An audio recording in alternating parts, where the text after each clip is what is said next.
Hello and welcome to the Build with Baer Workshop. My name is Pat Baer and I'm here to build a model kit. Actually, I'm working on a Lego set. I lied.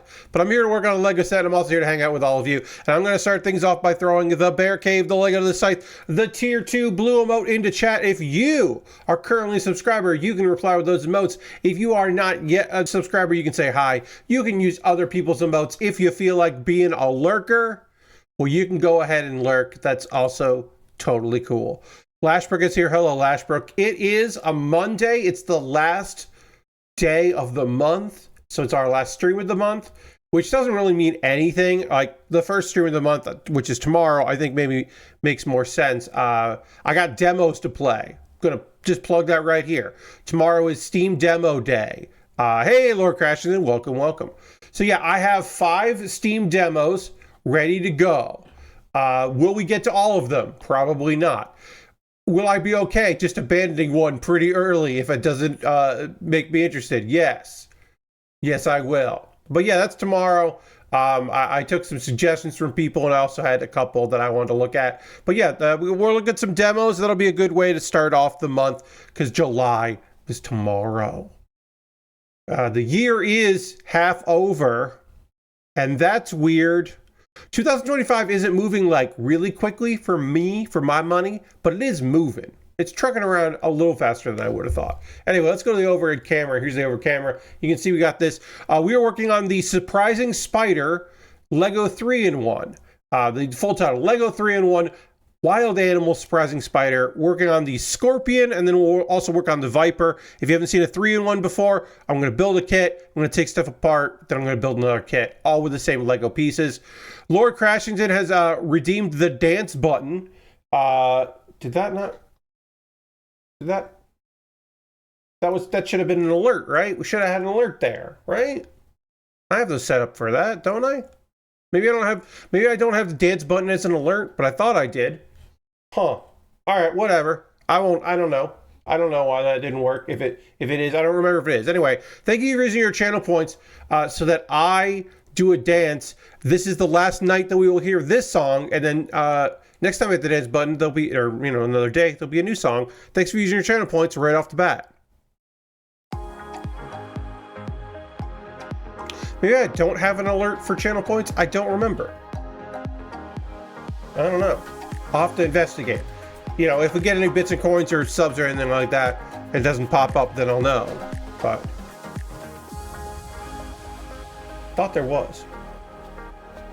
Thank you for using your channel points. Let me just really quickly just check the properties on this. Yeah, it's a URL. Yeah, I don't know. Let me check over on alerts here and see if I got that set up. I have an alert box. Well, yeah, I did it. Edit my alert box. My alert box says new follower. I have that. I have it turned on for subscribers. Prime sub, resub, new sub. Gifted subs, got that. Bits, got that. Raids. Hype train. Channel points. Yeah, I'm pretty sure I have those. So, custom channel points redeem. Yeah, that's in there. Turn it off, and then I'll turn it back on. And then, yeah, weird. I do have one of those set up.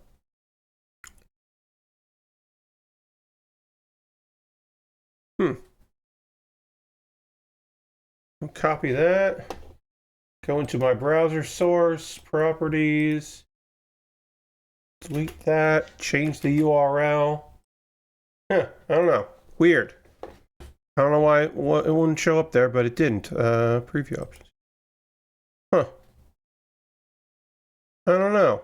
Strange. I'm gonna hit. Yeah, alright, that's what it's supposed to look like. Doesn't. Yeah.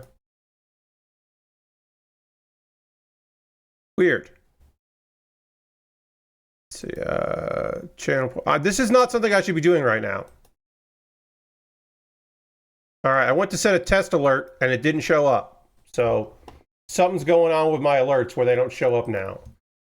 I am sorry about that. That's weird. I don't know why. But yeah, I'm supposed to be sending test alerts, and they're not coming through. Maybe the alert system is down on Twitch. I don't know. It might be borked. Yeah, it might be that but it might be on Twitch's end and not my end. I don't know. So, because I am using the alerts through Twitch, not through a third party. But yeah, right now they're not showing up, and I don't know why. So my apologies. I will, of course, see it in the chat, and I will do and my alert my activity feed, and I will do my best to let you all know. But yeah, that's not working, and that's weird. My apologies. Let's build some Lego while I talk to you about things and things. On Saturday after the stream, we raided the Plastic Model Weekender charity event. I took part in on Friday. Happened Thursday, Friday, Saturday, Sunday. Fantastic event. Very happy with how that worked out. The total raised was $18,869, which is wild. It is a new record for PMW. There will be more. This is only donations that were put in. Raffle and regular donations that were put in is that number. So almost 19 grand. Indeed, goes well. High goes well. Wowie is the right word for it. For 4 days work, pretty damn good. Again, benefiting the Cure Alzheimer's Fund. This does not include merchandise, because there is a sales, there is gear that can be sold and all of that. And then also, that doesn't include any bits that were donated, because that's not through Tiltify, and anybody that subscribed, because that goes in as well. Anything, basically they collect throughout the year, the fiscal year, and then donate through that as well. So that hasn't gone out. That will be included, which is cool. All right, so we're doing more here with our Scorpion. Now we're going to work on a bit more of this Scorpion. So yeah, that's a great number. Really psyched about that. Again, merch will be on sale till July 5th. You can find it more at Plamo Weekender on Blue Sky or Twitter, or look on my Twitter or my Blue Sky, because I have retweeted a post today about it. So I shared a thing today about how to do that. And yeah, it says basically through this weekend till I think till midnight, 4th/5th, the store will be open East Coast time. So if you want to get any merch to further support the Cure Alzheimer's Fund, that is a way to do it. But yeah, really fun event. Was really happy to return to it after taking a year off. Was glad I was able to get in there and do a couple hours. My stream, I thought, went pretty damn well. There were some technical issues, which were unfortunately on my end, which is frustrating. But the content itself was fun. I am still cleaning off a little bit of glitter paint off of this surface here. And I'm thinking I might be due for I might just need to buy another one of these, because this is faded over here a lot. And I look at it sometimes and I'm like, this looks like it might be like the monitor, but it's not the monitor, it's the actual piece. And I'm like, I don't know. Am I that vain? And the answer might be yes. I'm gonna be that vain, because it's just worn down over here and it looks nice over here. I could flip it around, because I don't mind that. I guess I wouldn't mind that number being upside down, because you don't really see it, but with this, but I don't know. I guess I could flip it around, but then this part would just be over here. It's I don't know. That's something for me to experiment with and see if I actually care about that or not. I don't know if I do. I might care about that, but I don't know if I do. Something for me to think about. All right, so this goes like this, and then this goes this. Oop. Come on. There you go. There we go. And then this goes on here. Is it printed on the backside? So the backside is different. It is a different pattern. It is not the same as this. It's like a spiral, if I remember right. I'm not going to completely flip. Well, I'll flip it partially. But yeah, it's spirals. It's different. Oh, and then you can see below that is an old, kind of ragged, which is why it's perfect for this, washcloth. Because this on my table surface slides around a lot, but with the washcloth, it doesn't, which is awesome, since I don't want this to slide around all the time, because I like this to be at least kind of centered, or at least start centered at the beginning of the stream. But yeah, so it doesn't, unfortunately, Lashbrook, that wouldn't necessarily, just flipping it over, I don't like the pattern on that side. But I've had this for a while. It's done its job. It might be time to get another one. They're not expensive. I could do that. We'll see. We'll see how things work out.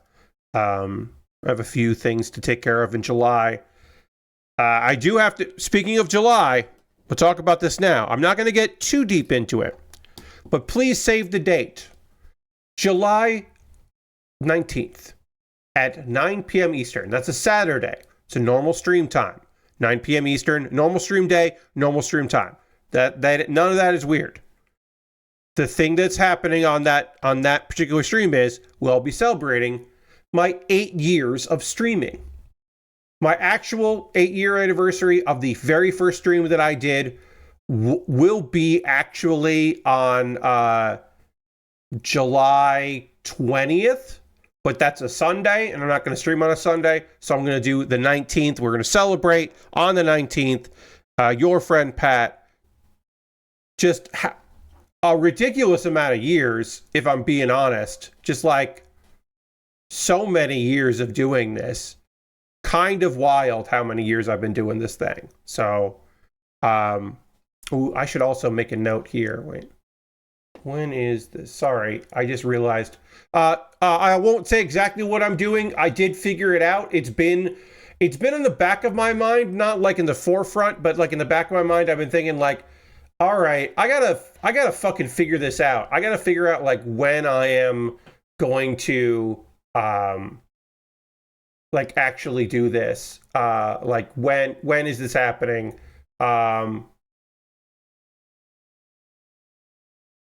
That was the thing that I was like, yeah, I want to celebrate it. So I should say this, I could have celebrated my affiliate anniversary. That didn't feel like a big deal. That's also 8 years, but that's in August, because basically after a month of regularly streaming, I got affiliate.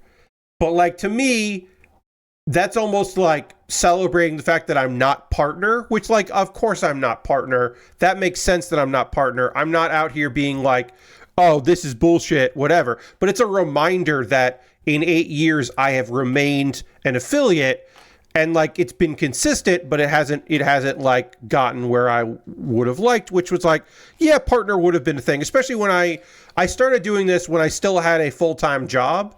And then this kind of became my most consistent work.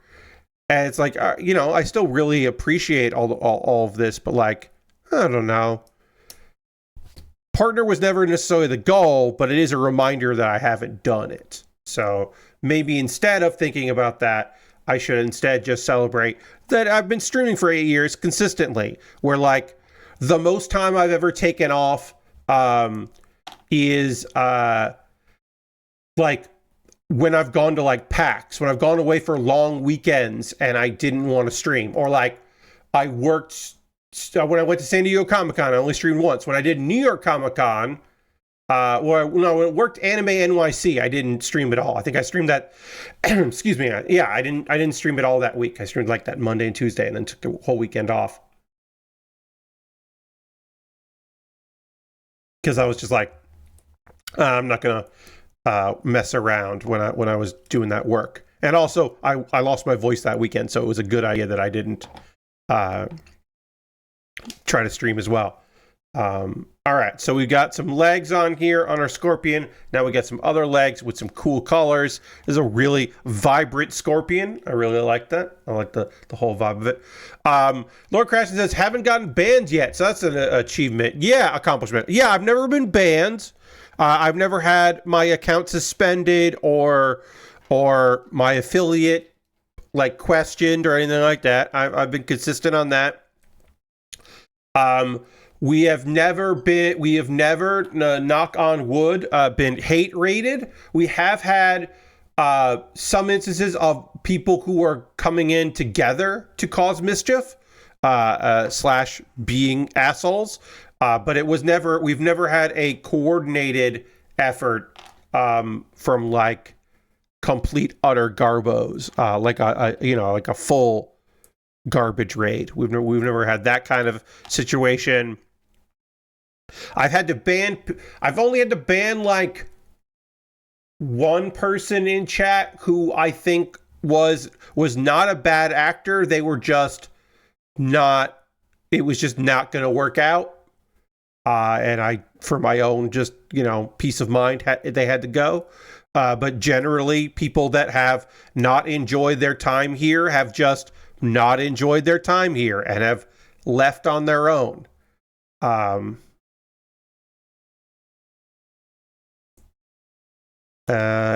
think occasionally difference of opinion is mostly just that, or just a lack of interest, which is also totally okay.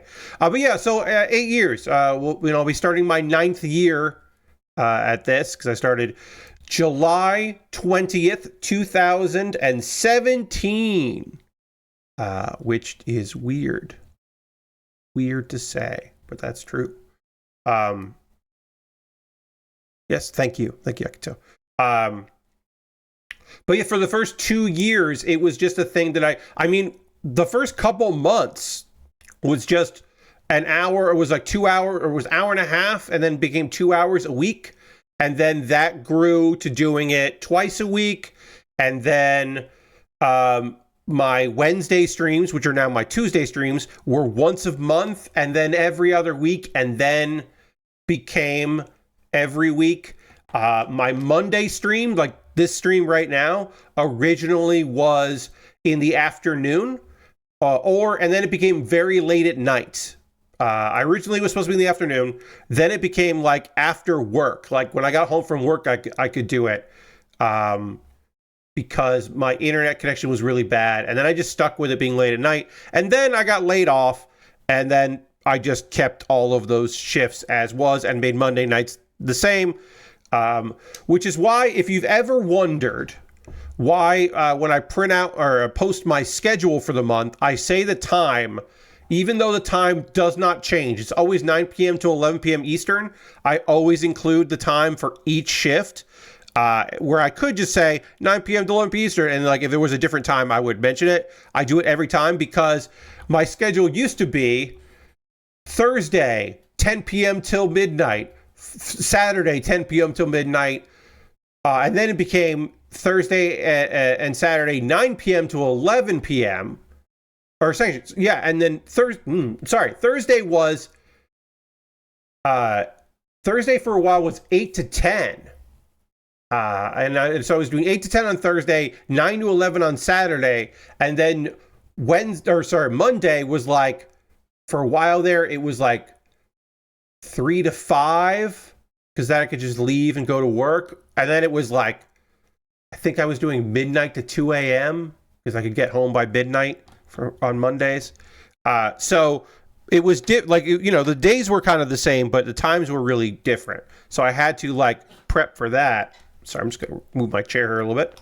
All right, I got to get 6 of these, and I'm going to need I'll need 6 of these. I'll need 12 of these. And now it's a stable thing. Like I said, my Wednesday streams used to be, I used to do Wednesday streams. Now I'm doing Tuesday. I switched that because I used to do like an hour of watching wrestling, and then I would come in and stream, and then I would catch the second hour on replay. And Tuesday, I just felt would be better I wasn't doing anything on Tuesdays anyway. And I was like, oh, I'll just do this 2, 4, 6, 8, 10. Oh, am I missing one of these? Oh, no, wait. I think I wait. 2, 4, 6, 8, 10, 12. Okay, I do have them. I have one extra there. I thought I was out of these. I was getting a little nervous. And I need 6 of these. It turned out that like I wasn't doing anything on Tuesdays anyway, and I was constantly like hanging out with friends in a Discord on Wednesday, and then leaving an hour in to stream. And I was like, what if I just streamed on Tuesday? And I like it way better. Oops. Knocked a piece to the floor here. I found it. I'm gonna try. I'm not gonna really strain to catch it. I'm gonna go up here.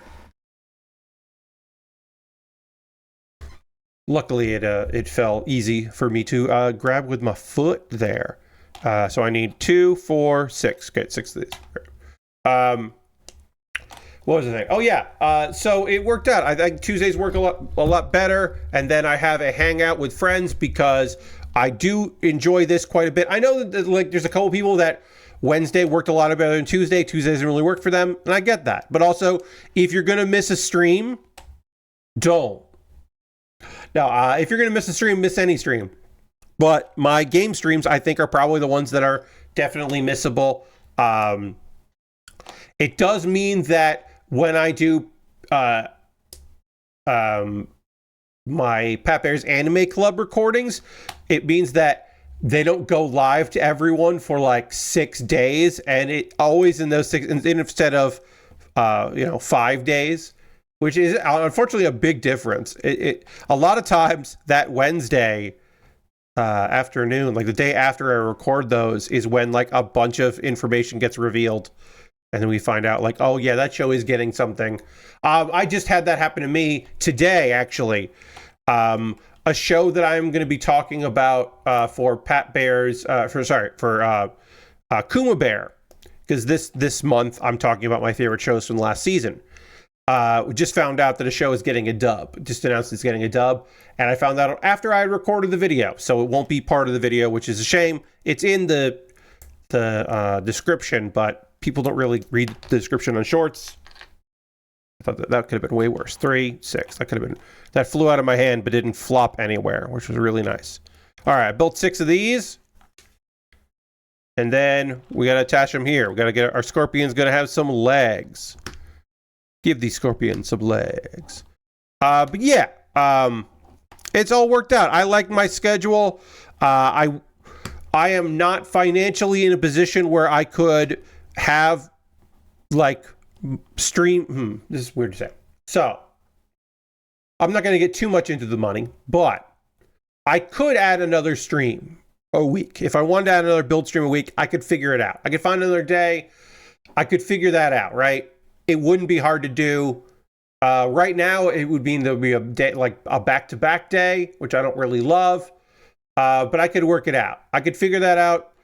I could turn my Tuesday streams into build streams if I wanted to, and not do the gaming streams, and do the gaming streams now and again. I could figure that out. I can make it work if I wanted to.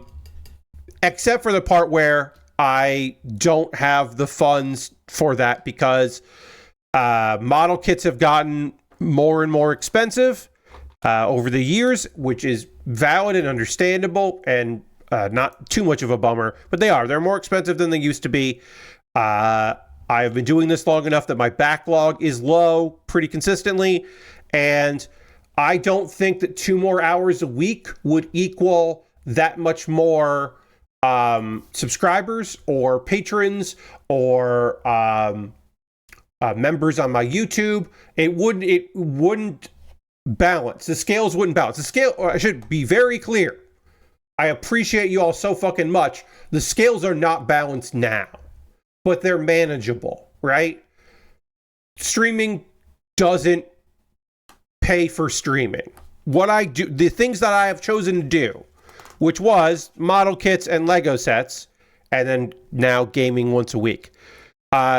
Basically, if I just played indie games, I would be making money streaming.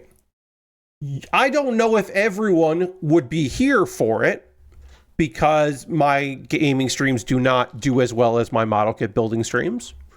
But if I wanted to go that route, then yeah, a few expensive games, a bunch of $40 games, a bunch of $10, $15 games, especially because I am blessed to the last 2 years, I've started to get codes for games from developers and publishers, which is wild. So I could make that work. I could make that work, especially if I like did like one day a week was Hearthstone day, you know, like it's like, oh, well, on Saturdays I play Hearthstone. Hello, Jushin, welcome. Like if I did something like that, it would work out well for me because I wouldn't be putting any money into a game, right? So those hours would just be hopefully just subs and all that, right? Subs, donations, Patreon, that kind of thing. It comes down to it that I am doing a hobby that is expensive and is not cost effective for the level that I'm at. And again, that's okay. This is the two main reasons that I stream still are because I like doing it. I like the act. I like building Lego. I like building model kits. I like being here. I like hanging out. It's fun and I enjoy it. And also, it's good for me mentally. It's very good for me mentally, not only to have a schedule and keep to that schedule. My brain fucking loves that shit, considering that like a lot of the other work I do is all hustle based and therefore is scattershot and weird. Like I have a project due on Friday that I finished up early this week. I don't know the next one I'm got for a place that I do projects for. I don't know when the next time.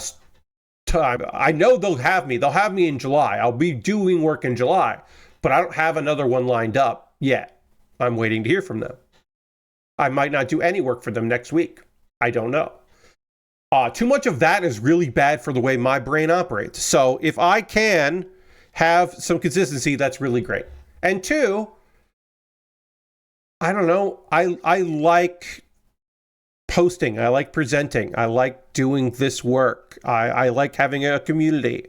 I like having some I fucking love being in a position where I have regulars. Like, I don't know if I say that enough. I've said it before, but I don't know if I say it enough. It pleases me to no end to see familiar names. Old familiar names, people that have been here for a lot of streams for many years. Oh, that fucking rules.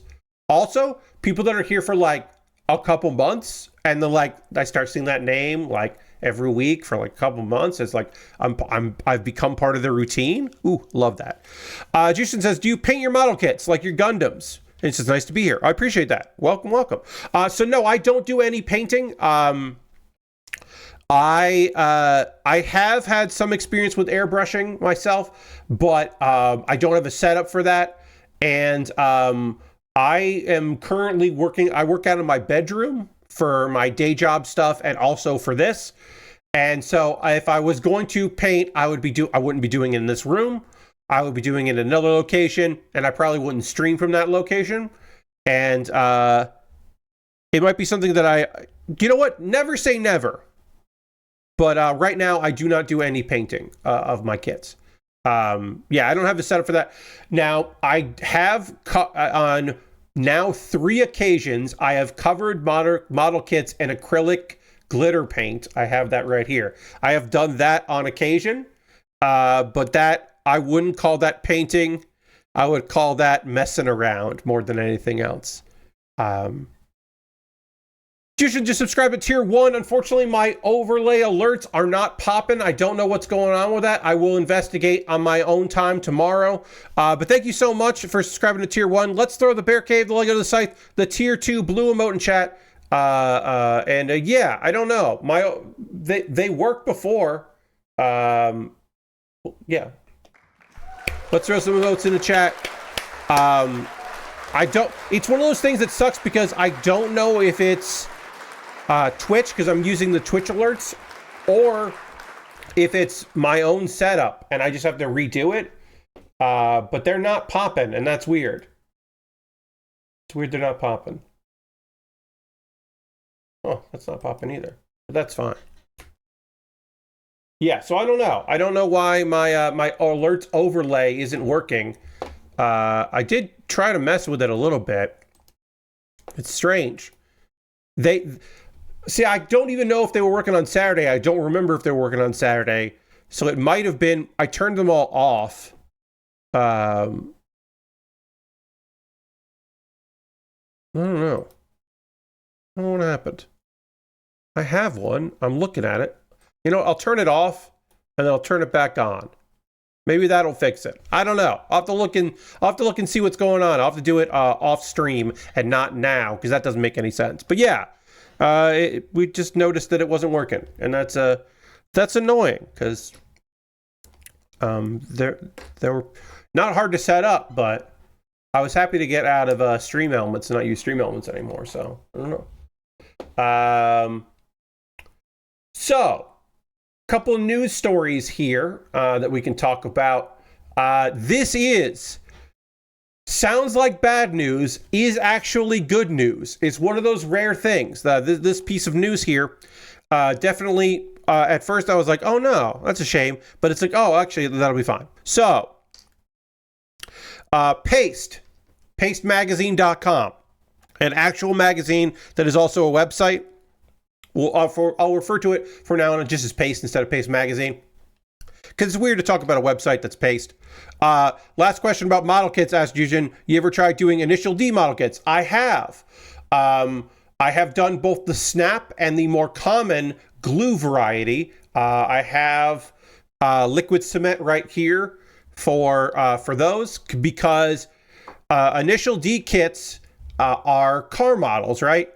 And so generally, those are car model designs that already existed that then people have licensed out to be from the show because they're based on real cars. And so those are, instead of snap kits like Gunpla and Gundam, they are glue kits where you could use glue or liquid cement, which is what I use.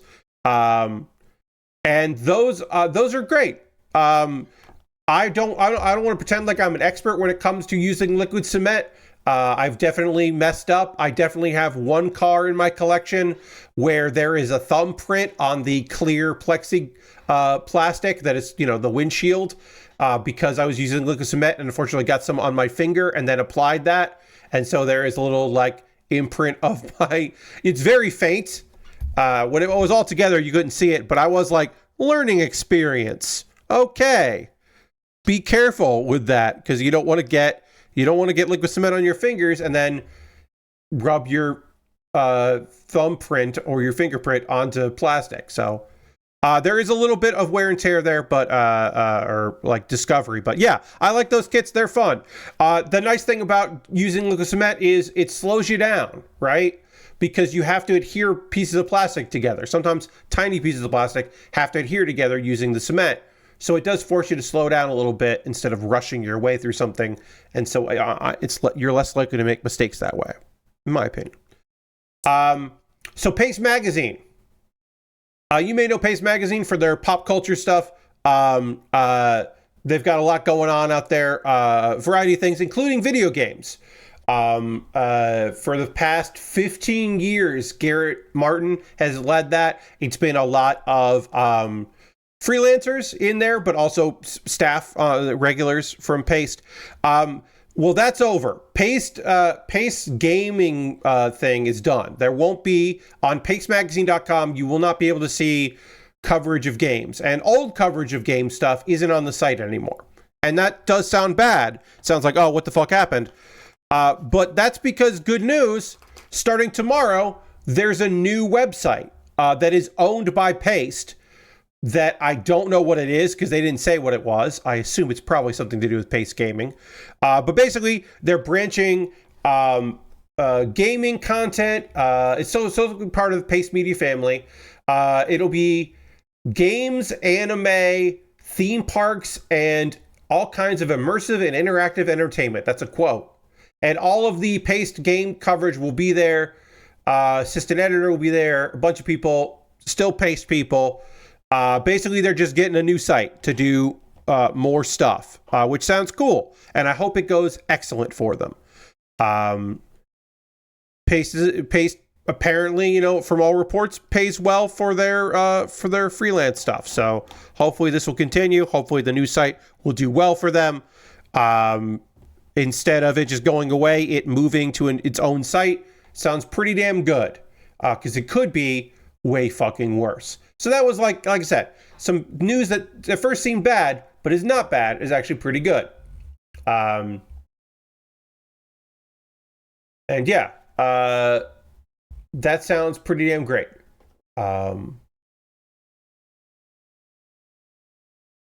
It has not been a magazine in a long time, but you know, they have the website and they're doing their thing. I wanted to talk about this. We didn't get to this on Saturday, so we're talking about it now. Let's talk about the nonsense that happened at Baer Kart World Cup. This was a streamer event, an in-person streamer event. That is run by Ludwig. Basically, it was a lot of people there, and they were playing Mario Kart World while they were driving in the video game sense of the word, under the influence. So instead of Mario, it was Baer, which is not a good. It's not clever. That's besides the point, but that shit's not clever. Anyway, Joseph Mango Marquez, who is a longtime Smash Brothers player. He's a 2-time Evo champion. Now, I think he's Mango. The O is a 0, and I don't think he's Mang 0. If he's Mang 0, my apologies. I will refer to him as Mango for this particular bit of talk. But again, if he's Mang 0, my apologies for not understanding his name. Mango did the assignment. He drank while playing Mario Kart. It's the whole point of the event. Is that a wise event to do? Perhaps not, but adults behaving, being inebriated, but among people, hopefully being, still maintaining some sort of professionalism. If you're not on the stream, and you're inebriated, just go hang out. He did, at one point, he was dressed as Wario. At one point, he took his shirt off, and he kept his shirt off. And maybe that's the point where someone should have been like, hey, I think you're done. That apparently didn't happen.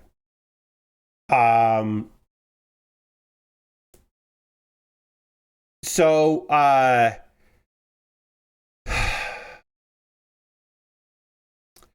there were 2 women streaming, Extra Emily and Maya Higa.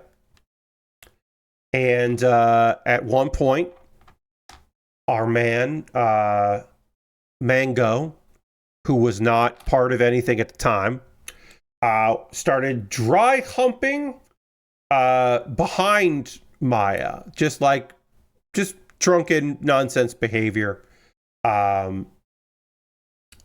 Just being inappropriate to the 2 of them. Again, without his shirt on. Someone they might know, but may also not know at all. Either way, it's still not cool. Seemingly, nobody stopped him. And you can watch Maya just being visibly completely upset with what is happening. Like, clearly very uncomfortable and upset with what's going on. And there's another streamer who's also inebriated, because that's the event, of course, who was laughing about it and saying that he had seen Mango way worse, which is, again, not stopping or intervening. That is just saying, oh yeah, you should have seen him this other time, which is, again, fuck off. So, I will say this. Ludwig apparently did reach out to people to apologize for what had happened and said Mango's not part of any of my stuff. That like being at an event, it's like, just like, no, can't deal with that, can't abide by that, which is good and fair. You would hope that someone would have intervened in the moment. And I should say this. Mango, or Joseph, has apologized for his drunken creep behavior. So that is good. He has said he's going to stop drinking. He has said that he is going to try to make some amends for it. and figure his shit out. And I hope he does. Truly and honestly. He did not give a non-apology. He did not say this was just behavior, and if you didn't like it, someone should have said something. Didn't pass blame, took responsibility for his actions. And when that happens, it's rare on the internet. So while I'm not saying, well, yeah, then we're cool and everyone should just ignore that it happened and shut up about it, and and whatever, and we're good. But good on him for having some semblance of saying yeah, I fucked this up. I'm sorry about it. Will these events repeat themselves? Hopefully fucking not. Should he be welcomed back to Cloud9, which dropped him immediately? I don't think so. But if he ends up on another team in the future and the people around him are yeah, things are good, or better, then yeah, all right. I did want to talk about it because it was a thing that happened, and it is it does come down to this, right? My general opinion on this. And like I said, in one part, him actually right off the bat saying hey, I fucked up, and apologizing and, immediately putting out a statement, and saying there's no excuse, and he crossed the line, he's taking responsibility for it. I think that's all good stuff, and unfortunately, rare to see, right? On the other side of it is, I don't know. Maybe it's because I'm old. Because I am old. Maybe I'm just too old for it, but I'm I don't know. At a certain point, if you're that big of a streamer, should you be hosting events where people get inebriated? Should you be hosting a drunk? I think I learned this lesson. When I was in my 20s, of course, not in the drinking part of it, in the producing events with people who are encouraged to drink.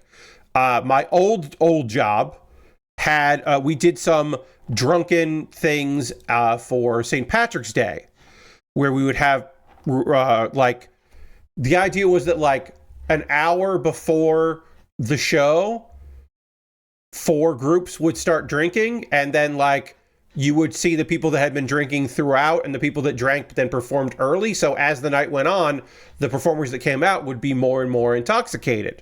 And that was bad. It was bad for the audience because it just, eventually the show was just not good to watch because it was improv comedy from drunk people that were really bad or really poor off.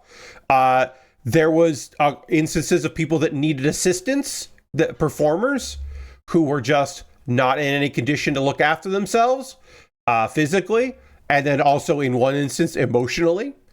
I'm not going to name names, but there was one part where a drunk person ended up on the stage, not in their own improv set because they were just so inebriated, they just came out to hang out, and then other people wanted them to not be on stage and kind of pushed them off. And then the person that had come on the stage, their boyfriend, was mad about that and very inebriated and decided he wasn't going to pick a fight or anything, but he was just going to do something to disrupt the show. And in that instance, it was walking on stage with a knife, a real knife. 6 people on stage, all inebriated. A 7th person walks out on stage with a knife, immediately followed by someone who was sober and working there, escorting that person out and taking the knife for a while. I should also point out that knife was returned to its proper owner, a friend of the person that wielded the knife. And it was just a pocket knife. It was a pocket knife, which can certainly hurt, but it wasn't when I say knife, I think people imagine a fucking blade. It was a knife, pocket knife. But the person who owned the knife that the knife was returned to was also drunk. And so I had a conversation with that employee later, being like, so we could have just, you should have just brought it to the box office. That event, after the knife incident, didn't happen for 2 years, and then they wanted to bring it back. And so I was like, hey, could we not do that anymore? And I was told that I wasn't fun, which is like, okay, all right. And you know what? When it comes to my job, yes, when it came to that job, I did work in comedy, but I took it very seriously. So I was like, what if we didn't put people at risk? I was like, are we forgetting about that somebody slipped and fell on their face? They landed on their face. And then also the time where somebody, and again, I will not say who it was. I will say they were not just a performer. They were also an employee of that theater. It's like, did we forget the time where the employee walked on stage with a real knife? So we're just going to keep doing that thing? I was advised to take the night off. I didn't work that night. But yeah, and the same thing with like, one of the founders of the Upright Citizens Brigade Theater always wanted us to do shows about weed on 420. He always wanted to do 420 themed shows. He wanted to disrupt our normal schedule of weekend shows and do 420 shows instead. If 420 found, no matter what day of the week it was, we didn't interrupt ASCAT, but if it was Monday through Saturday, if 420 happened there, we were going to interrupt our shows to do special shows. Our audience was not, maybe liked pot, but our audience wasn't a bunch of stoners. Those shows did worse as far as attendance went. And also, this owner does not work for, he does not own the theater anymore. They sold, the UCB4 sold the company to a couple guys, a former Onion person and some other people. And their backing is a hedge fund, and it's a whole thing. But anyway, that's besides the point. Anyway, one of my old bosses really loved having pot themed shows, and the audience wasn't ever really high, but the performers were, and it just made for shows that weren't fun. And I vividly remember this, that there was a guy that was leaving during a show, and I was managing that night, and he said, hey, I came to a comedy theater on 420. I should have known what I was getting into. I guess I just didn't think they'd be that high. and then left. And I was like, that's fucking fair. Like, yeah. I mean, if you're going to a midnight show on 420 that is pot themed, I guess you shouldn't be surprised that the show was a mess, but it was a real fucking mess. That person left a real mess. We finished the Scorpion, and now we're going to get ready to build the Viper, but I got to take all this apart. Sorry, I got distracted by telling my story. I also need to move my chair in a little bit here. There we go. Scooch my chair in. Anyway, I think that might be one of the only UCB stories I've never told. I may have mentioned about the person with the knife before. I don't know if I have. Again, not naming names. But that was a thing that fucking happened. God damn it. I'm so mad about that. But yeah, the shows where people are inebriated, I think is just like, I'm not into it. Bringing it back to this. Maybe Beerio Kart shouldn't be a thing. Maybe. Hey, if a big element of your event you can't do because so you can drink on stream. I believe you have to have the mature label, but you can't, it can't be incentives. You can't do any kind of thing like that. You can't incentivize alcohol or anything like that. But it's one of those things where I'm like, yeah, if you can't really drink on camera because you're worried about getting a ban, don't do an event where people are drunk. I don't know. Again, I'm an old man about this stuff, but not into it. A couple little news stories here. Apparently the Warhammer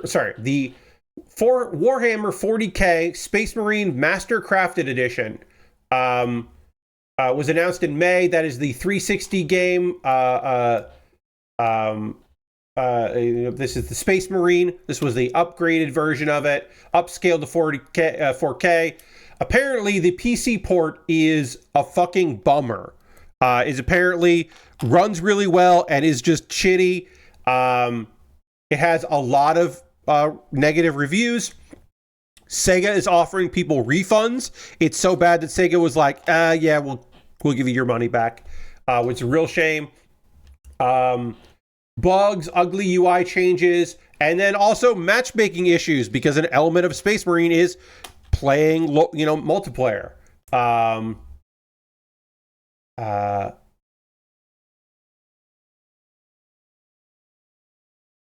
And now they dropped the price to $20 for anyone that already owns the Anniversary Edition. Because this is basically like if you already own it, and if you already own the Anniversary Edition, you can just get an upgrade. So I get, but also I don't think you should. If you bought this edition, you have until July 10th to get a full refund from them. So I would recommend it because it sounds like that is ass. So that is my public service announcement. Seems bad. They did put on an update as well. Fix soft locks, graphic glitches, and input issues in various screens is one of their patch notes. So if you want to get the Anniversary Edition, so basically you could get both for $30 because the Anniversary Edition right now is 75% off. Because the Anniversary Edition never came to Xbox or PlayStation. And the original version of Space Marine wasn't supported by backwards compatibility. And apparently it's on Game Pass, and also there's a bug in the Game Pass version that apparently has been eating people's saves. So I would just maybe stay clear. Maybe keep your memories alive of Space Marine, which was a fucking cool video game, and don't try to revisit the past.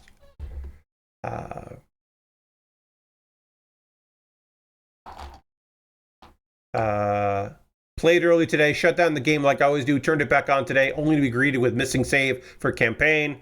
I am done with this version of the game for now. I couldn't play online at all, and today I just saw my game save is gone.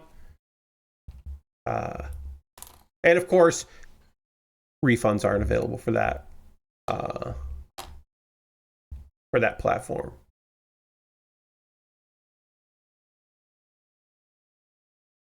Yikes. And then speaking of yikes, layoffs. We have to talk about some layoffs here.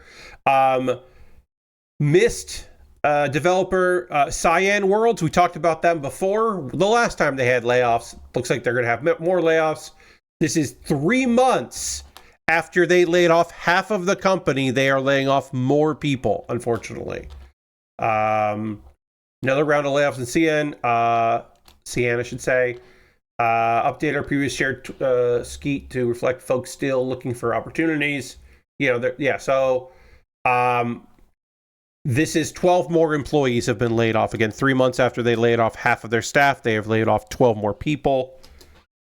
Which is, 12 is not a lot, but for a small team, that's a good portion. And they use the term choppy waters, which is rough to say. But yeah, more layoffs. There will be severance packages. That's good to hear. They are trying to find roles for people in other companies. Don't Nod. Also laying people off in their Montreal studio. And it's been confirmed. This was originally just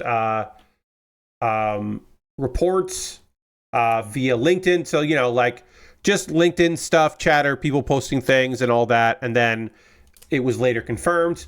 To Eurogamer. The round of layoffs after finishing work on Lost Records, Bloom and Rage, a two-part. And, layoffs after a game comes out is unfortunately how it used to always be. If there's not something new, and then they just hire up. Sometimes they try to hire back. It's unfortunately a big part of the cycle. Let's see. We do not know how many people, because they did not disclose. A wave of layoffs, and that it was a shock. People were not expecting the amount of that. Usually it's just contracts don't get renewed and all that. This was apparently a surprising amount of people laid off.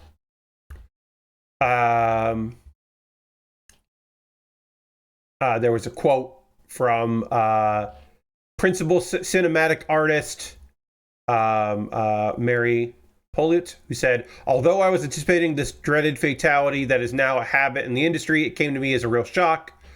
I did not anticipate that this morning when waking up and going to the studio, but there it is. No cinematic artist anymore at DNM. This also included the QA lead, technical artist, a senior game and level designer,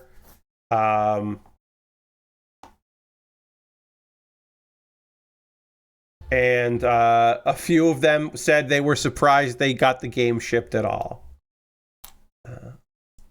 Yeah. So, fucking rough.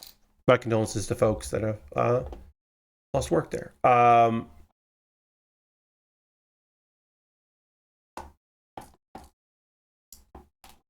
But apparently their last game last year just didn't sell well, and we don't know how this one is selling.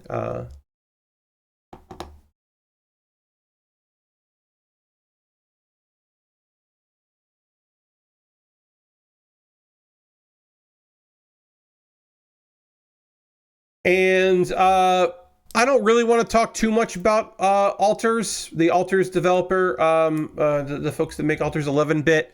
They're getting dunked on so hard that I don't need to do any dunking on them. Anyway, they use generative AI. If you want to be charitable and believe every word that they said, 11-bit uses generative AI as placeholder stuff for text, and they also used it in some language translation of some video stuff that there was that. Now, on the one hand, the placeholder stuff that should have been taken out, they say they messed up. The generative AI that was used to translate and subtitle some stuff was going to be at launch, and then after launch they were going to update it. Apparently, they did not disclose on Steam that they were using AI in any part of their development. That is a thing that, it is on a, there's no way to check it. It is supposed to be a thing that people do. They are supposed to disclose this kind of information. They chose not to do that until they were called out on it. And then they were like, oh, yeah, we're doing that. But we only do it a little.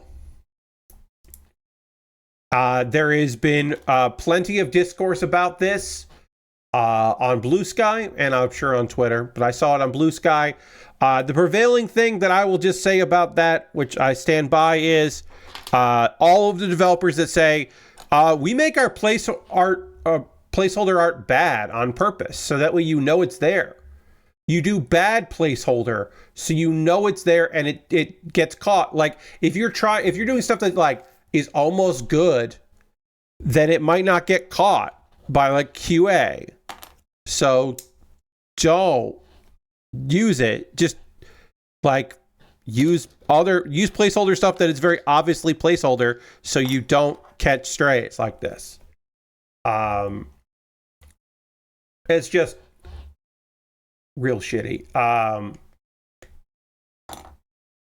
Work in progress, and mistakenly left one in a shipped game. Also, when you're talking about the translations, they were last minute translations. You didn't have to do them. You didn't have to do those translations. You could have just been like, we're going to update you later with subtitle translations of some of these videos, but for right now, they're only in their original language. You could have just said that. But instead, you fucking got caught. I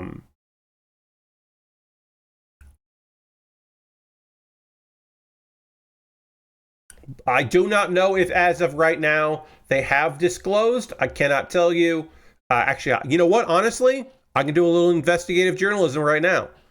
I will go on to Steam and I will look to see if the alters page says anything. Great. I'm going to do some journalism right now. Alters. Starting the translation now makes it seem like they hoped nobody would make a stink. Yes, Lord Crashington. It really does. It just, all of it seems fucking skeezy. Let's see. So, playable, accessibility features, single player, Steam achievements, Steam gaming, Venture, Epic Studios, few updates, related, expand, Metacritic.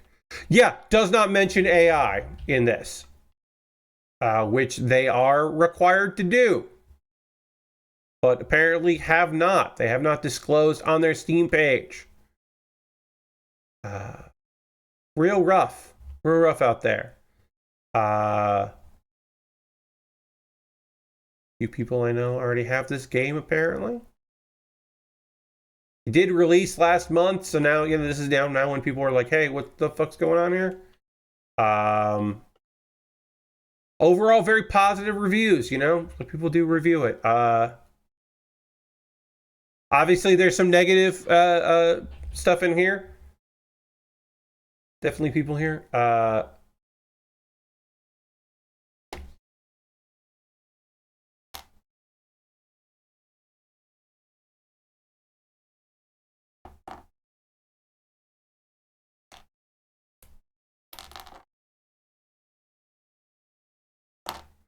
Okay, so I don't know if this is true, but I do want to read it because it's juicy.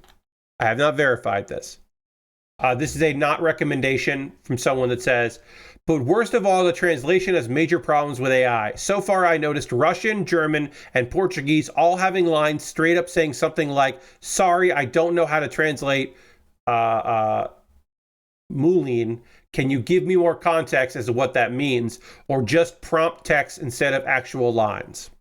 So like they literally translated with AI, but they kept included the parts where the AI was having trouble, which is how one of the ways you notice they're using AI is when that happens. Again, I do not know. Cannot tell you.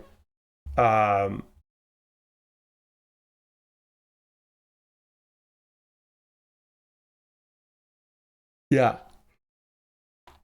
Real bummer.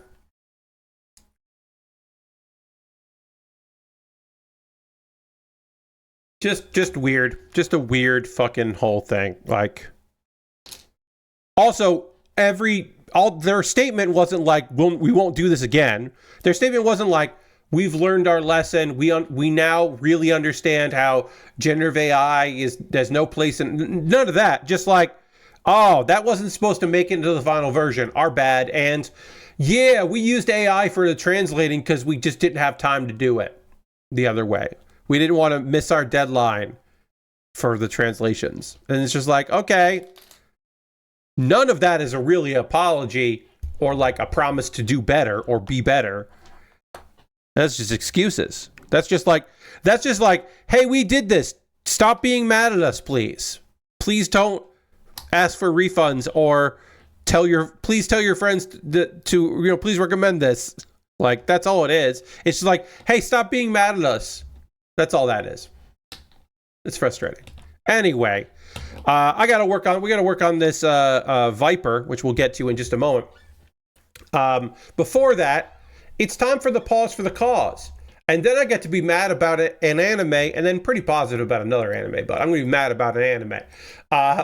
Can you believe it? Now is the part of the show where I'm going to talk to you about ways that you, the viewer, can support what I do here. Everything I'm about to tell you is optional. You're under no obligation to do any of these things, but if you would like to, I would love that. First and foremost, if you are currently a subscriber, You can throw the Bear Cave, the Lego, the Scythe, the Tier 2 blue emote in the chat. Being a subscriber is the easiest way to support what I do here through Cash Money, or you're using your Prime Gaming token. If you would like to subscribe, you want to be like Jushin resubbed today, which is great. You could do that. You could gift a sub last day of the month, so your name will only be on the leaderboard for a short period of time. But if you want to gift a sub, you could do that. Bits and coins, always appreciated. We got some bits this month, which is always nice. So you could do that if you wanted to as well. Being a subscriber is great because you get emotes. You don't see ads. You don't see pre-roll ads. You don't see ads during the stream. It's nice. It's a nice little thing. Also, you're helping me out. That's fun. There are other ways to do it. Like you could join my Patreon at patreon.com/PatBaer. Over on my Patreon, there's a $1, $3, $5, and $10 tier. There are different rewards for different tiers. Consider joining me on Patreon. Also, you can go to my YouTube channel, youtube.com/PatBaer. Over on my YouTube channel, you can subscribe for free. You can also become a member, and for just $2 a month, you get my Wednesday videos, but you get to see those on Tuesday. That's nice. So tomorrow, you'll get a video. You can go watch that. Those are all monthly ways to support me. If you want to throw $1, couple bucks in my Ko-Fi or my PayPal as a tip, you could do that. And everything I make through direct donations like that, through YouTube, which includes AdSense, so watching my videos helps me out, through Patreon and through Twitch, all goes into a fund. And from that fund, I pull money out to buy model kits and Lego sets. The Lego set that I'm going to finish up tonight, I bought with your support. Past you is helping present me. If you would like to help out future me, well, you could do that. You could buy a couple kits, or so, help me out. Help me buy kits is what I mean to say. Now, if you want to buy something from me to build on stream, you could also do that. Anything purchased through my Amazon wish list will jump the queue and become the next thing that I build. It'll also get its own dedicated YouTube video on my channel about the thing called a mailbag video. And I'll like I said, I'll get it to as soon as I can. I'll get it up and building. I got Lego sets and model kits, inexpensive kits, expensive kits. The Magic the Gathering Planeswalker right now is $6.50. That's a huge deal. That's 50% off right now. Its original price. If you want me to do a third jigsaw puzzle this year, you could pick that up for a steal. You could do that. Model kits, Lego sets, all kinds of things and things. If you see something there you'd like to see me put together, you can purchase it. And again, I will put that stuff together and have a good time with it, and it'll be fun. Most recently, I added the G-Quarks kit and a few other model kits recently added to the wish list. Some stuff expensive, some stuff not so expensive. Not that pricey. But yeah, if you see something there you'd like to see me put together, pick it up, and I'll build it.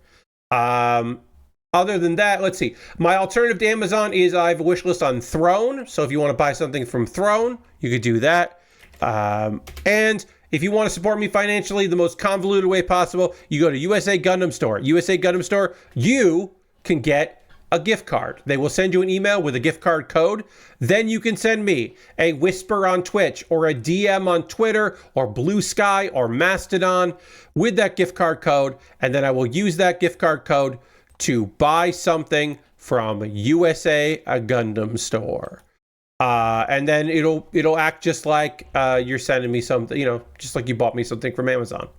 You can also be like, hey, you should get this thing. And maybe I will. Maybe I will.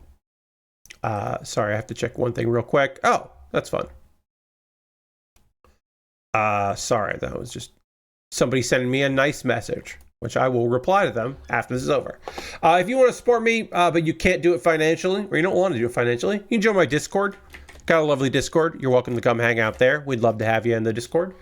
Couple links for you to check out.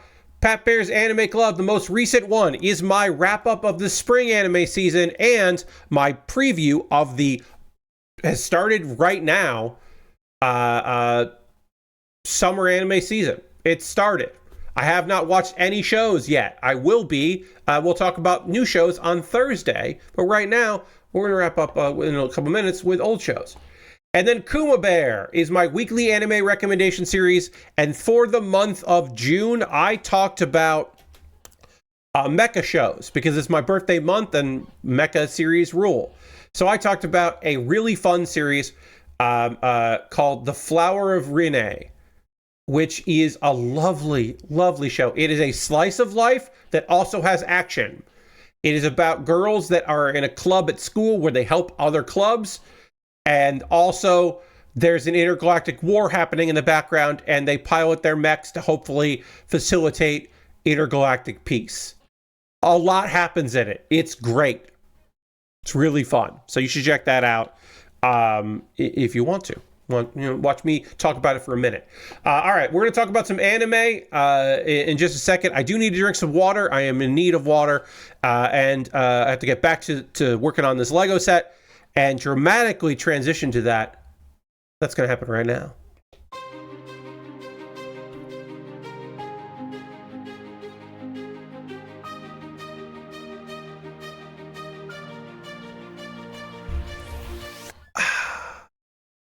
All right.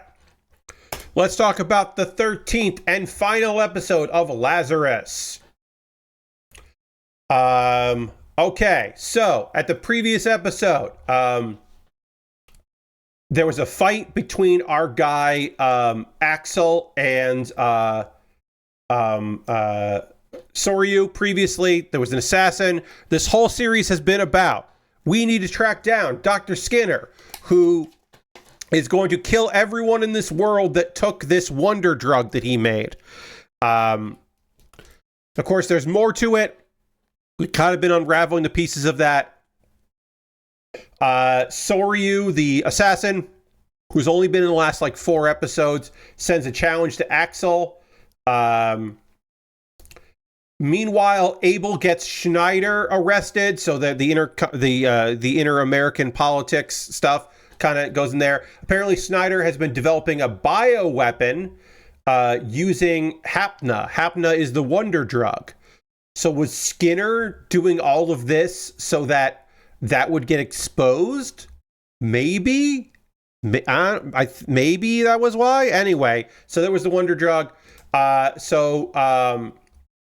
Hirsch, the leader of the Lazarus group, gets released, and then they're going to go find Skinner. On top of Babylonia Tower, Axel and Soryu fight in a really fucking good fight. It doesn't make any sense for them to have this battle, but they do have this battle. It is a philosophical battle with a lot of cool action. It is one of the best fight scenes, and then you remember, oh yeah, Axel is this good escape artist guy. It's kind of cool to see him being cool. Shit, a different anime would have less characters and more of Axel being cool. Shit. Anyway, Soryu dies, a bunch of debris falls on him, and that's it. Chris shows up and just hey, we're going to a homeless camp where Skinner has been hanging out. Skinner was in this homeless encampment in this city the entire time. They traveled all over the world looking for him. He was right there.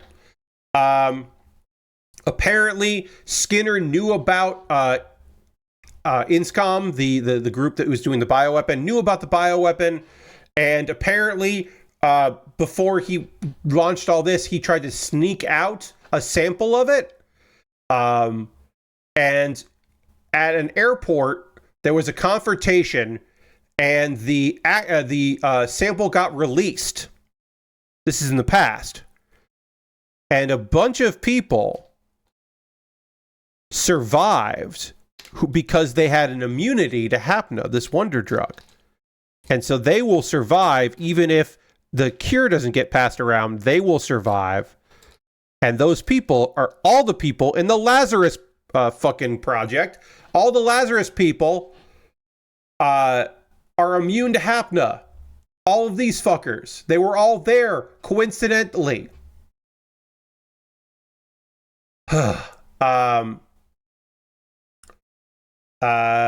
Skinner confesses that he lost faith in humanity after what happened, and he asks these folks, is the world worth saving? Should I give you this cure if it exists?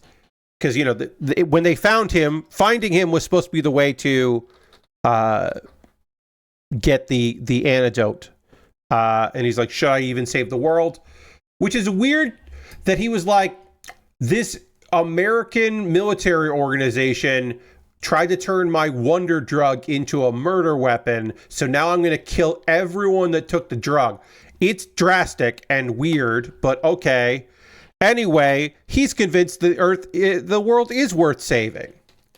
From Axel saying, like, the world still holds things worth protecting. So Skinner hands over the cure, and then he dies because he was the first person to take Hapna, the first human to take Hapna, and so he dies because he didn't take the antidote. So he passes away. Apparently, somehow they managed to get the cure out to everyone before they succumb to it. Somehow, everyone in Lazarus gets relieved of their duties and gets the full pardons they were promised because they're all criminals. So they all get pardoned. They don't have to be in Lazarus. And then Hirsch is like, hey, y'all want to come back and work at Lazarus? To which apparently everyone says, yeah, sure. And then the last card is, because they've been counting down the days left until the calamity, 0 days left for us is how it ends. God, man. This is Watanabe's return. I hope he gets I hope the next anime he does is better and people forget about this one. I really do. I don't recommend it. I don't think Lazarus is good. I think Lazarus is probably best enjoyed on clips. If you can find clips of it, if Adult Swim is doing clips on YouTube or someone's uploading their own clips or on social media, people are putting up clips of Lazarus. Because the fight scenes, the fight choreography is phenomenal. It's really solid and cool and readable and watchable. It's really solid. But there's no substance to it. It's all vibes, and the vibes get murky. Like I said, if this was a show about Axel getting out of jams and constantly, and maybe there were a couple other characters, it would be so much better. But instead, it's trying to say something, and what it ends up saying is, people are inherently good, you should believe in the possibilities of the future, and that parts of the American government are not to be trusted. And hackers are pretty cool. That's it. That's just about fucking it. Last Resistance, I kind of fell off after a couple episodes, but I think that's mostly because I don't use HBO Max much. Yeah, it's on HBO Max. It's on Adult Swim. If you have a cable login, you can watch it through on TV, or you can watch it on Adult Swim's website. That's how I watched it, with the cable login. It's, like I said, stylistically, it's one of the best shows of the season. I was hyped for it. It's recency bias, but like, it is a show that I wish I hadn't recommended to people. But the first couple episodes fucking whip ass, and I don't know. I'm bummed. I wish that show ruled. It doesn't. The assassin character that comes in should have been in the whole show. He should have been there the whole time, standing next to Skinner or something, because he wasn't even related.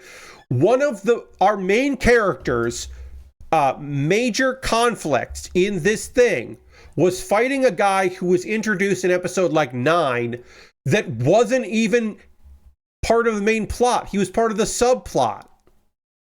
What? Humanity's the real villain, I guess. I don't even think they were trying to say that. I don't know, man. I'm bummed. Shinichiro Watanabe should do better work. Now I want to see if it, I want to just check one thing.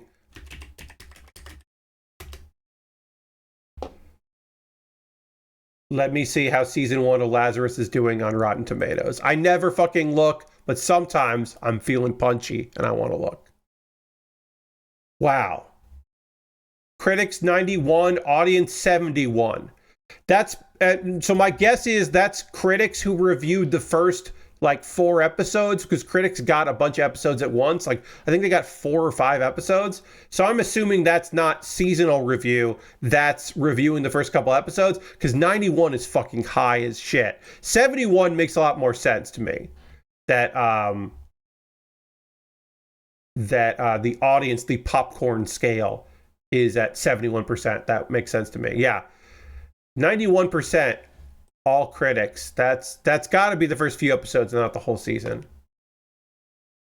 Yeah, not great. I am not going to go through all of the episodes that I haven't already talked about when it comes to Apocalypse Hotel. There were 12 episodes. I'm just going to give you the overview that so if you haven't seen any of Apocalypse Hotel, every human on Earth left the planet. And they left a lot of robots behind. And some of those robots worked at a hotel. And they have continued to operate this hotel, waiting for humanity to come back, waiting for customers. One alien shows up, one human shows up towards the end of the series. It's kind of fucking awesome. Yakio, who is an android who is in charge of the hotel, she has some downtime, some bad time. She has to get repairs done. She goes through a rebellious phase.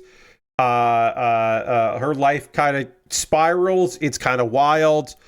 The aliens are my favorite part of the show. It's sad in a lot of ways, but also kind of hopeful, and kind of fucking neat.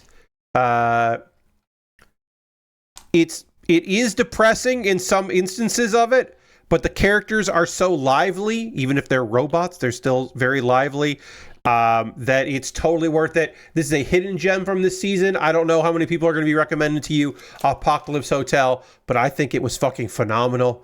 It's on Crunchyroll. It's just subtitled. I do not believe there will be a dub, but it's really good. There's a whole episode. There's an unbelievably good episode where an alien dies and they're trying to cover it up. It's a farce episode where an alien dies in his room and they don't know why. And another alien shows up to investigate, and it's a whole cat and mouse thing. It's like British farce for just one episode, and it's incredible. Episode 10, all right? Yeah, episode 10 is unbelievably great.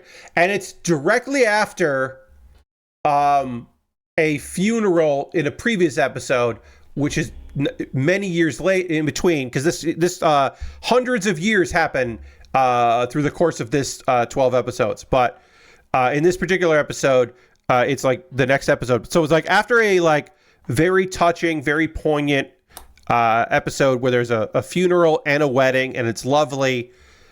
Then also there's this incredible farce that is so good. The show rules. I highly recommend it. I don't have much else to say about Apocalypse Hotel. Yeah, it's just really good. Let me check my notes if there's anything else.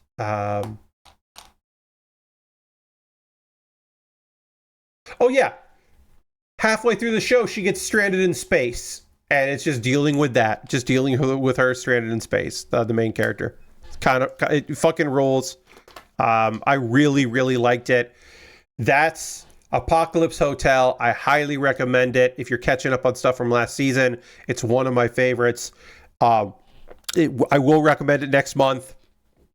2 of the shows I'm recommending next month, I already know are Apocalypse Hotel and Rock His Lady's Modesty. I will not be recommending Lazarus. I will not be recommending oh god, I don't know what else. There are a few that are like kind of disappointed me, and I don't know if I'll be recommending. I don't know. But Lazarus is probably the biggest disappointment of the season. It would be hard for me to think of a show that Catch Me at the Ballpark, I'll probably recommend too, because that one's really fun. It would be hard for me to think, right now, it is hard for me to think of a show that I was more disappointed in than that.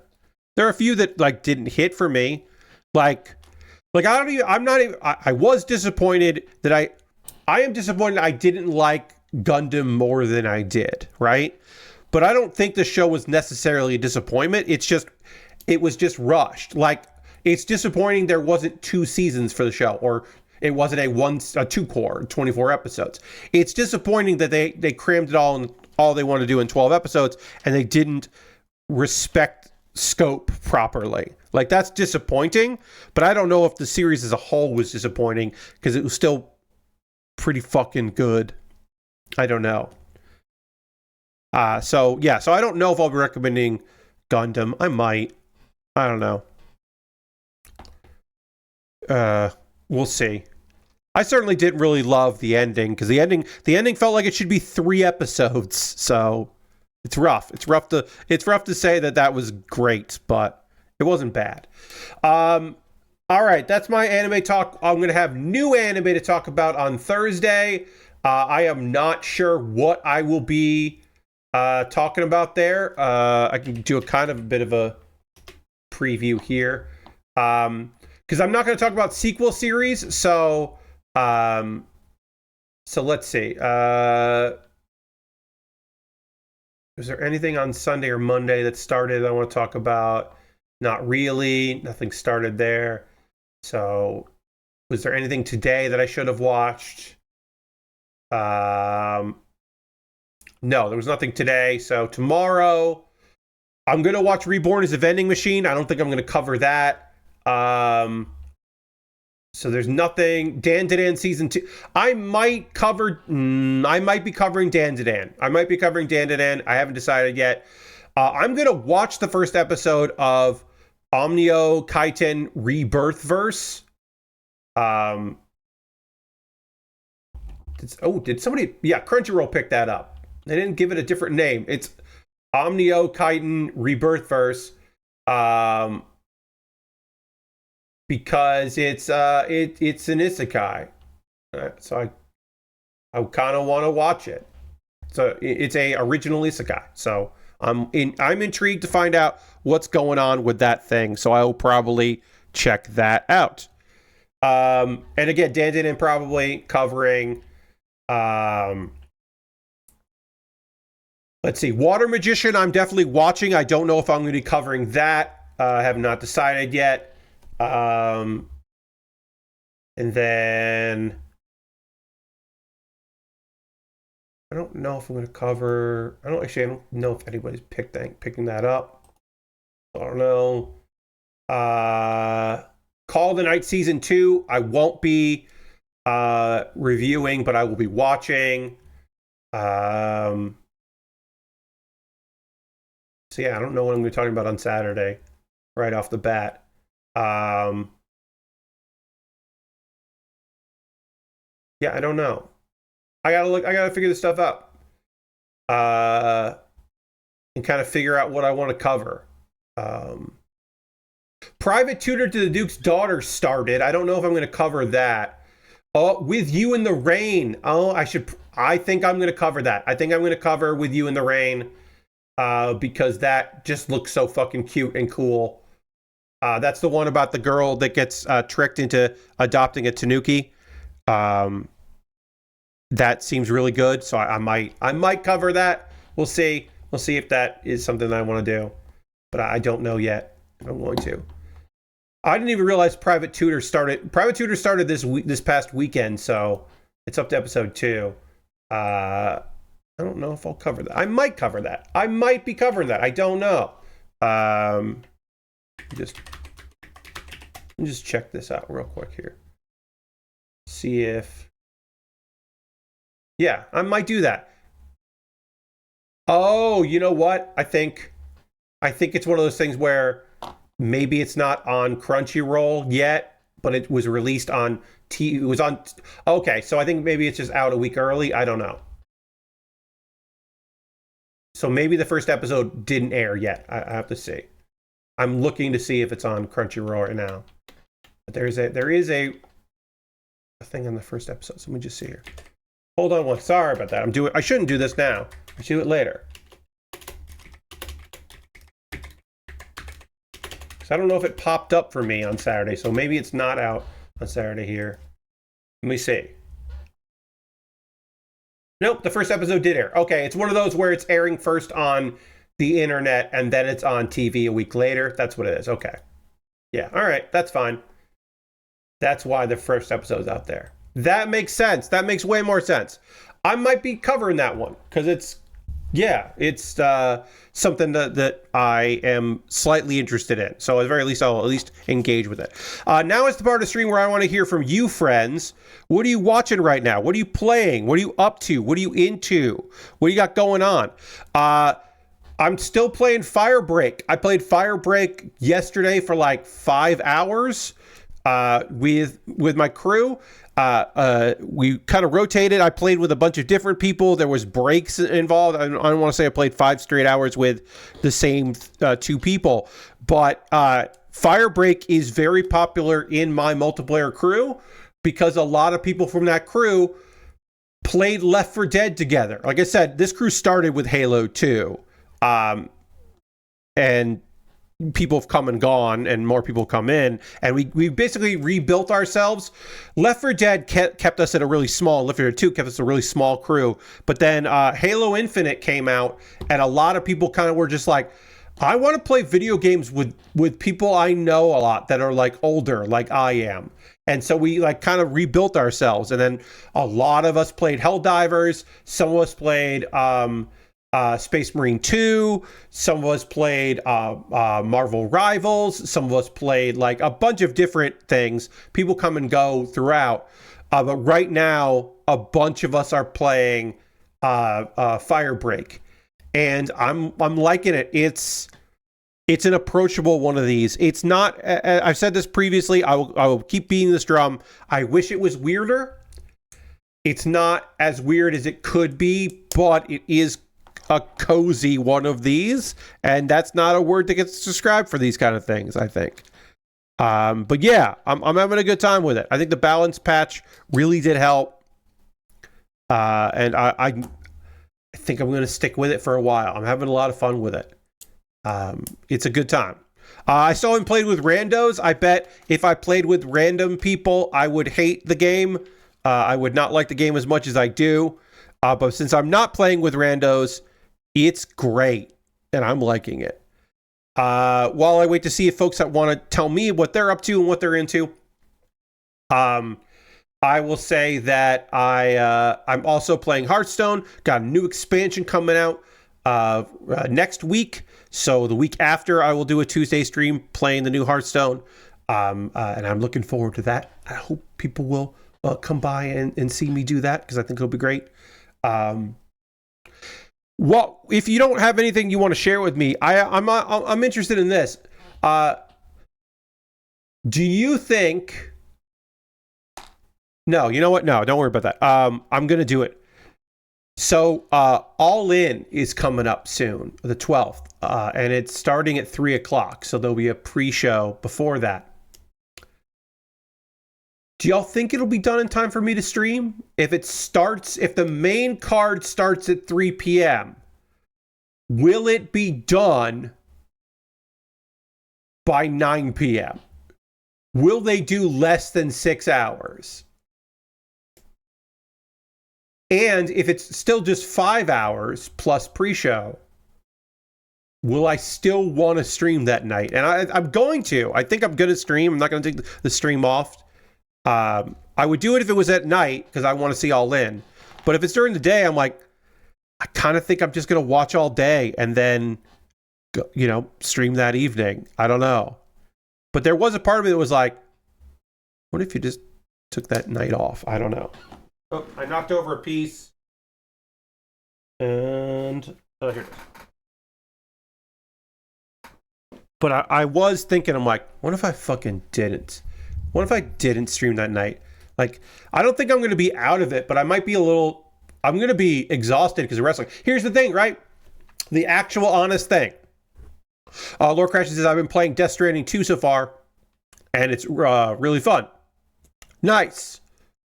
Hell yeah, I'm glad you're having a good time with Death Stranding too. I have heard mixed things. Some people are really into it. Some people are not really into it. So I am glad that you are having a good time with it.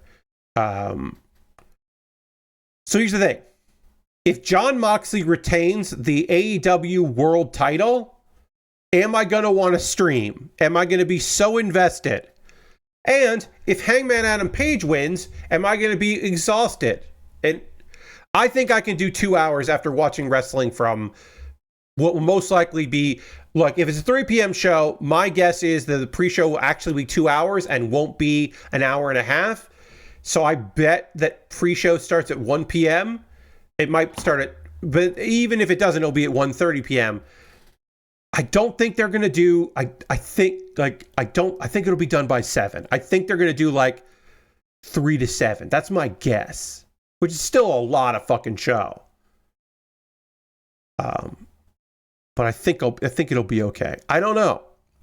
It really is a thing that I'm like, we finished the Viper, by the way. I really am thinking, I'm like, what am I going to, like, am I going to be so exhausted for that show and for that stream? And I might be. Lashberg says, I beat the system, I beat the System Shock remake finally. I'm also started watching Waypoint's playthrough of the original System Shock, where they sure change a lot. It seems wild that the screen is 2/3 menu. System Shock was a lot of menu. Think I'm going to take a break before starting 2. Yeah, I think System Shock 2 fucking rules, but I also would recommend a break between the two. To, have a little palate cleanser, play something else. Play a bunch of other things. Play another old game to see how you're feeling. This is our Viper. The one of the teeth just fell out, so I'll put it back in. But yeah, our Viper's done, and this Lego set is done. The Viper was the simplest thing. This was very easy. I have so many pieces left over here on the table, but we did get this done. I think it looks pretty neat. The colors work really well for this Viper. So our Sneak looks pretty cool. I just realized our Scorpion didn't have any eyes that we use. We have so many eyes for the Spider left over. If I needed any googly eyes or eyes like this, I've got them now. But yeah, I'm glad you finished it. I remember that Waypoint playthrough being pretty fun, pretty good time. They're kind of figuring things out as they went. I wonder if I should take a photo like this, or I'll take a photo on angle. We got some time. I'm going to show you the next kit I'm working on. We won't start it tonight, but I will bust it out here so you can take a look at it in a moment. Mjohn's not here tonight, but Mjon worked on this kit. It was very funny because we bought it around the same time, but Mjon immediately went to work on it, and it was in my backlog for a while, so I didn't get to it. But all right, let's take a photo of this Viper. There's the Viper. That's done. While I talk about it, I will disassemble this so that I can just put it all into my. I can put all of it into the bag right now because I don't have a new box started. I have like 2 boxes of Lego ready to go to Lego Replay. And I haven't started a 3rd box, so I have a big Ziploc. All right, so Spider goes away. Sorry, Spider. See you later. Methus, get on in here. It's the Methus. That is the next thing I'll be working on. We've got the MSA 005 Methus, which is a transformable mobile suit. This is a kit from this is a 2006 kit, but it is you can see it here in the box. This blue means it's a reissue. So this plastic is not from 2006. It does feel old. So I don't know when the design is from 2006. But the plastic feels better than that. But it still feels old. Plastic still feels very old. This kit does transform. I have heard the transform is a little tricky, but it should work. So It does also come with cables because there's a gimmick. If I had, you know, our gold friend there, it'd be basically its batteries can use for that. But it does have a transformation. Hopefully that gimmick it does. There's the mobile armor part. Hopefully this gimmick works well and it does transform and look pretty cool. We'll see how it works. I bet that some of this is going to look... I think this is going to look real good with some marker. Black marker. I think some of these panels are going to be really sharp. So I'm excited to see that. Actually, you know what?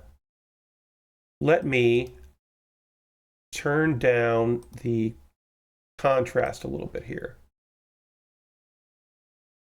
Turn down the contrast a little bit here so you can see. Yeah. We'll see if I want to keep that on Thursday when we start this kit. Because this in overhead camera, this looks a lot more yellow than it does in person. It's a bit more orange for me. But it also doesn't look like the color in the photo. These do not match. This is more orange in person, and this doesn't even look yellow. This, like, I don't know. It's weird. This plastic looks fucking orange. Light orange, but orange. So that's going to be weird. It'll be a weird kit. I'm looking forward to it, though. Be a fun build. Which I'll start on Thursday. But for the rest of tonight's stream, I'll just wrap this up. If anybody else has anything they've been working on, playing, doing, they want to chat with me about, that's cool. If you don't want to, that's all right. Tomorrow, I guess I could tell you, I won't tell you all of them. How about that? How about I don't tell you all of them, but I tell you some of the demos that I have downloaded. Again, don't know if I'm going to play all of them, but I have downloaded 5 demos. And I will tell you that I have, wait, hold on. Got to go to my library. Look under demos. 1, 2, 3, 4, 5. Yes. I have the demo for Ball Pit. And I have the demo for Goblin Cleanup, which is in early access. So I will be checking out Goblin Cleanup because that does seem fun. I want to check that out. And I also have Ball Pit, the demo. And then I have 3 other games. Will I play all of them? I do not know. I do not know. I should have ended the sentence there, but I didn't.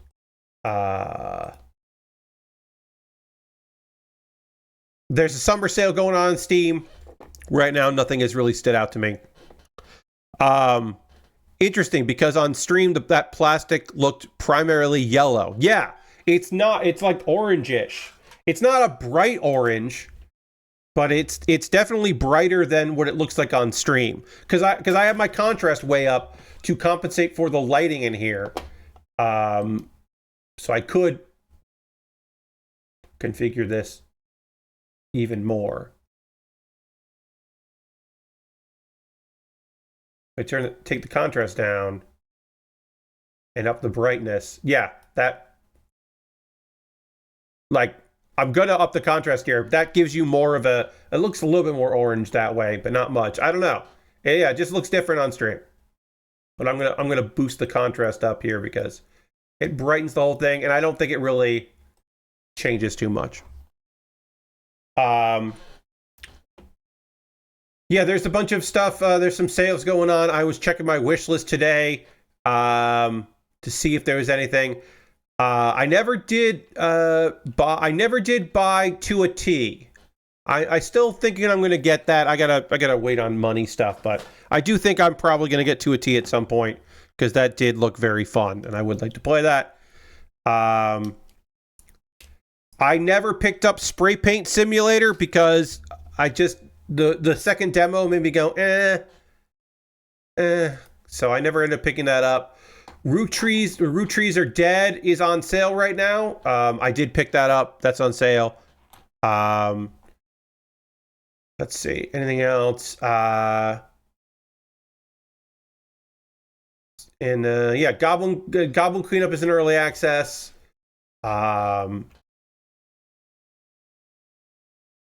Oh Oh, Squeak Ross, Home Squeak Home came out. I forgot about that. That came out this month in June. Squeak Ross came out at the beginning of the month, huh? Huh. I never picked that up. That's $15. I should probably pick that up at some point.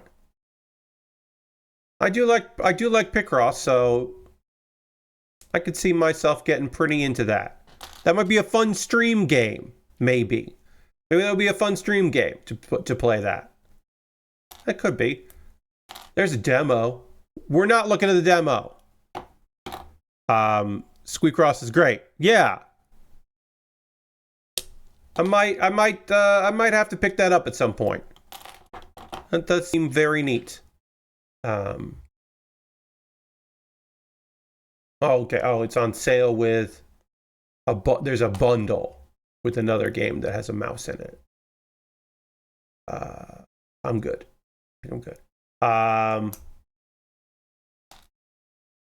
They just patched the game not too long ago, so that's nice. Lord Crashton says, I guess I'm gonna watch all the Mission Impossible movies. Okay, you can. So I watched the first one for the first time, and it was very fun. Yeah, that's a good one. Helicopter in the tunnel sequence made sense for how wild later movies get that I've seen. Also, lots of face masks getting ripped off of Ethan's face. Yes. Yeah, the first Mission Impossible movie is a proof of concept that, like, you can take this old property and, like, do a big Hollywood movie with it, and that Tom Cruise can still be a leading man and do action and all that. Like, it's trying to prove a bunch of things, and, like, it's successful. It's a good movie. I think I have liked the Mission Impossible movies less and less as they went on, and it's been a while since I've seen them. There's probably now, like, I would say there's probably 3 Mission Impossible movies that I haven't seen.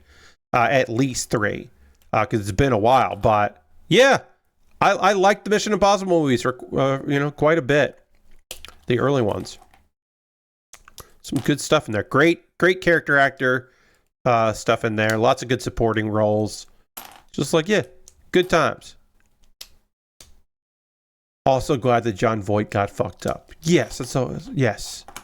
Yes. And I'm remembering the scenes, and yes.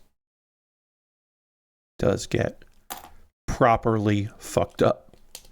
All right, I'm almost done taking apart all of this, which I'm just doing because I didn't want to start the new model kit because we'll start it on Thursday. We finished this fun Lego set. I'm glad I did a poll because I thought that Scorpion took a little longer than I would have thought, but I thought for sure I would finish both of these in an hour and then have to start a new kit. We didn't, so I'll start a kit on Thursday.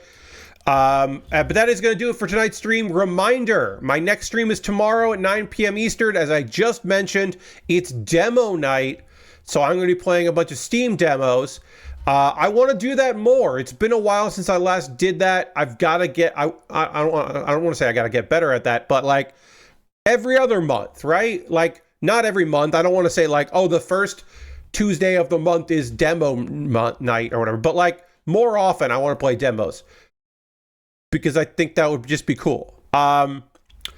We are going to raid. That is how we end every stream around here. We always end with a raid. And we are raiding the lovely Mary Kish. We haven't been able to raid Mary in a while for various reasons, which is fine. But Mary rules, and I'm looking forward to go hanging out with Mary. So please come along on this raid. Mary's playing a game called Haste. And it's all capital letters. So we'll go see what's going on with Haste. So I hope you come along on this. What just happened here? I'm watching ads, so I'm not going to hit raid yet because I want these ads to go through. I'm not subscribed to Mary. I should subscribe to Mary. Right now, I'm only subscribed to a couple people. Money's tight, and I put money in some other places, so I have not. But I want these ads to play before we go hang out. This looks cool though. What Mary's playing looks cool. So please come along on this raid. You'll love Mary Kish if you haven't hung out with her before. Her community's rad. And then come back tomorrow at 9 p.m. Eastern for some Steam demos. You'll be able to see some stuff. Maybe you'll find something you're interested in. Or you'll see how bad I'm playing a game that you're good at. Whatever. It'll be fun. I'll talk to you soon. Goodbye, everybody. Goodbye, goodbye, goodbye. Goodbye, goodbye.